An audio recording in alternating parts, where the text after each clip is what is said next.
Subscribe करें GST platform YouTube channel को और बेल आइकन प्रेस कर लें जीएसटी और इनकम टैक्स की वीडियोस सबसे पहले देखने के लिए। Good morning friends, GST platform के यूट्यूब चैनल में आप सभी का स्वागत है। जी हाँ फ्रेंड्स, आपकी जो इनकम टैक्स रिटर्न जो आप फाइल कर रहे हैं 31 जुलाई 2023 जिसकी लास्ट डेट है, उसके लिए जो एक सबसे बड़ा चेंज लास्ट ईयर आ चुका है, जो अगर आपने इस बार ध्यान नहीं दिया तो आप आईटीआर फाइल कर भी देंगे तो आपकी आईटीआर जो है वो फाइल्ड नहीं मानी जाएगी। वो मानी जाएगी कि आपने आईटीआर जो है वो फाइल ही नहीं करी। सर क्या मतलब? फाइलिंग होने के बाद भी नॉट फाइलिंग वाला स्टेटस रह जाएगा। जी हाँ, क्या है ऐसा, क्या हुआ है ऐसा और क्या बदल गया है ऐसा, यहां पर आपको ध्यान में अगर है तो ठीक है, नहीं तो अब आ जाएगा जो एक नोटिफिकेशन आया था लास्ट ईयर। ये नोटिफिकेशन बेसिकली कहता क्या है, यहां आपको देखना जरूरी है। It has been decided that in respect of any electronic transmission of return data on or after the date of this notification comes into effect, the time limit for e-verification or submission of ITRV shall now be 30 days from the date of transmitting or uploading the data of return of income electronically. कहने का मतलब ये है, simple सी चीज, जिस दिन ये notification आया था जुलाई 22 में, उसके बाद जो भी रिटर्न आप फाइल कर रहे हैं जुलाई 22 के बाद, उसमें क्या करना था आपको। जब आप जुलाई 22 की बात कर रहे हैं तो आज के डेट पे जो भी आप रिटर्न फाइल कर रहे हैं, बट ऑब्वियस है कि आपके ऊपर ये वाला क्लॉज लग जाएगा। हाँ सर, ये बात तो समझ में आ गई। अब यहां हो क्या रहा है, जब आप अपनी आईटीआर फाइल करते हैं तो आईटीआर फाइल करने के बाद आपके पास आईटीआर वी आता है एक्नॉलेजमेंट। तो यहां पर ये बोला जा रहा है कि आपको ये जो आपका आईटीआर वी है ये सबमिट करना है या e verification OTP, Aadhaar OTP वगैरह डाल करके वेरीफाई कर देना है। E verification of income tax return जो आपने फाइल करके छोड़ी रखी है, उसको कब तक कर देना है? 30 डेज के अंदर अंदर। लेट सपोज आज है हमारे पास 9 जुलाई 2023, आपने रिटर्न अपलोड कर दी, आपने रिटर्न फाइल कर दी है और आपको इसका वेरिफिकेशन कब तक करना है? पहले टाइम पीरियड होता था 120 डेज का, अब ये टाइम पीरियड है मात्र 30 डेज का। क्लियर? तो 9 जुलाई को अपलोडिंग हुआ, डेटा ट्रांसमिट हुआ, रिटर्न अपलोड हो गई। अब उसको 30 डेज के अंदर, यानी कि लगभग 8 अगस्त 2023 या उससे पहले आपको वेरीफाई करना पड़ेगा। ये 120 डेज वाला जो कॉन्सेप्ट है ये अब खत्म हो चुका है।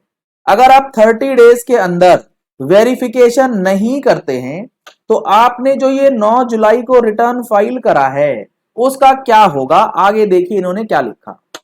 It is clarified that where the return data is electronically transmitted, filing हो चुकी है आपकी, before the date on which this notification comes into effect, the earlier time limit of 120 days will continue। अगर आपने जुलाई 22 से पहले करी थी तो वो आपको यहां पर अब पढ़ने की जरूरत नहीं है, ये फिलहाल आपके लिए कोई रेलिवेंट नहीं है बात।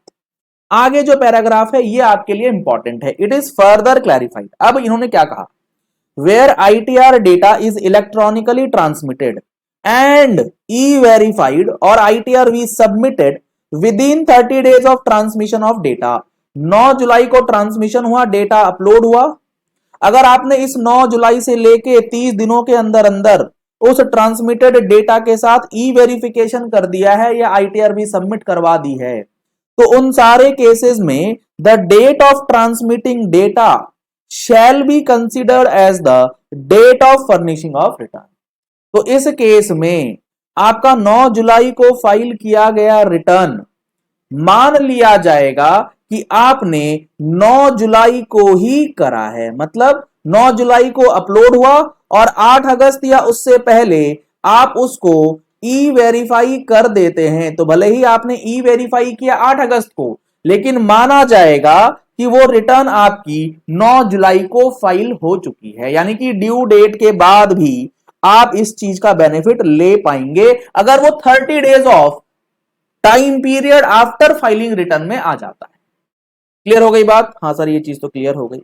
लेकिन अगर मान लो 9 जुलाई को आपने अपलोड करा, 8 अगस्त को आपको लास्ट डेट पे करना था वेरिफिकेशन, आप करते हैं 10 अगस्त 2023 को, तो यहां पर 30 डेज का टाइम जा चुका है। अब क्या होगा? अब अगर आप 10 अगस्त को ई वेरीफाई करेंगे तो क्या होगा? क्या आपकी रिटर्न 9 जुलाई को मानी जाएगी या 10 अगस्त को मानी जाएगी? क्या होगा आइए देखते हैं।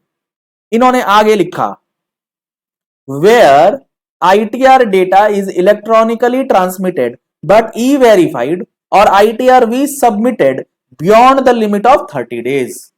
10 अगस्त को किया गया, 30 दिन के बाद of transmission of data in all such cases the date of e-verification or ITR-V shall be treated as the date of furnishing the return of income।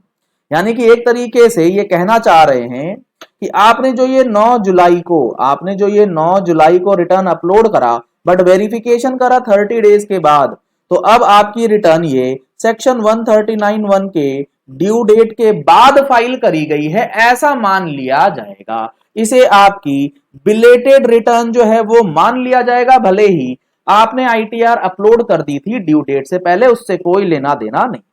And all the consequences of late filing of return under this act shall be followed. और जो late fees वगैरह लगना है वो सब अब 10 अगस्त की return filing date को मानते हुए 1000 5000 जो भी केस बनेगा, बिलेटेड रिटर्न के सारे प्रोविजंस जो हैं वो आपके ऊपर लगा दिए जाएंगे। तो 30 दिनों वाला जो कॉन्सेप्ट है ये इस बार काफी महत्वपूर्ण रहने वाला है, इस वजह से आपको ये चीजें ध्यान में रहनी चाहिए। जीएसटी के फुल कोर्स में आपको इंटरेस्ट है, ज्वाइन करना चाहते हैं तो आप जीएसटी प्लेटफॉर्म का फुल कोर्स ज्वाइन कर सकते हैं, जिसके लिए नंबर्स आपको स्क्रीन पे दिए गए हैं। इन नंबर्स पे कॉल करके, व्हाट्सएप करके। Thank you and have a nice day.